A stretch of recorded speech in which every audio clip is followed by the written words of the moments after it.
Let's begin with personal and sentimental totems. Sweetheart photograph tucked inside helmets or worn-out wallets.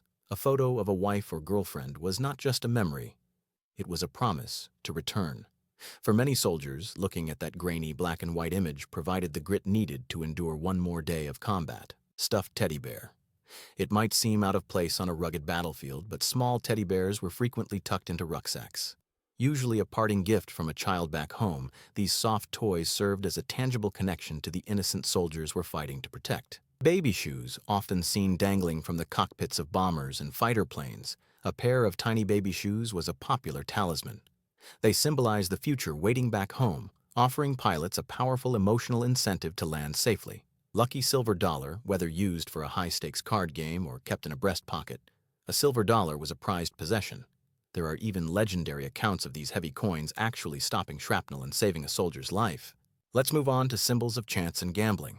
Ace of spades, playing card. Although its role as a death card became most famous in Vietnam, many WWII soldiers still carried the ace of spades as a personal symbol of luck or deadly bravado.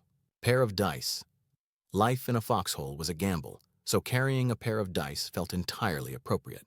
While they helped pass the time during long waits, they also symbolized the soldiers' acceptance of fate and the hope that Lady Luck would roll in their favor. Dried rabbit's foot. This is a classic superstition that made its way to the front lines. A dried rabbit's foot was easy to carry in a pocket and provided a comforting, tactile sense of luck when the artillery started falling. Pressed four-leaf clover. Finding one of these in a field is rare, making it a potent symbol of fortune.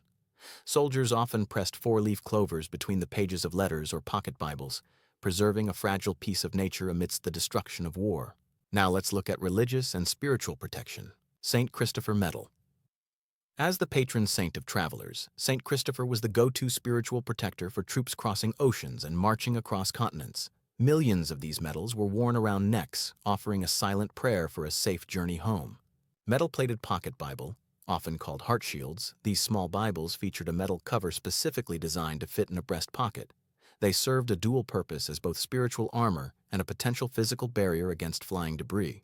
Rosary beads. For Catholic soldiers, rosary beads were a lifeline to their faith. Clutching them during bombardment provided a rhythmic, meditative focus that helped keep panic at bay when the world seemed to be ending. To wrap things up, aviation and combat iconography. Pin-up nose art. While not something you could put in your pocket, painting glamorous pin-up girls on the nose of an aircraft was a massive ritual.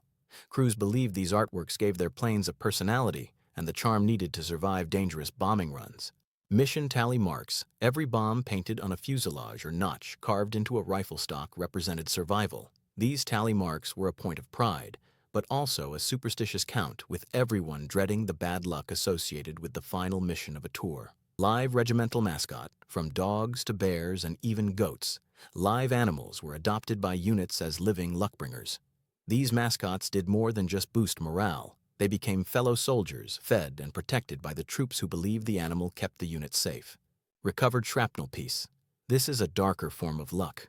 Soldiers often kept the piece of shrapnel or the bullet that wounded them or barely missed them. It was tangible proof of survival, a grim souvenir implying that the worst was already behind them.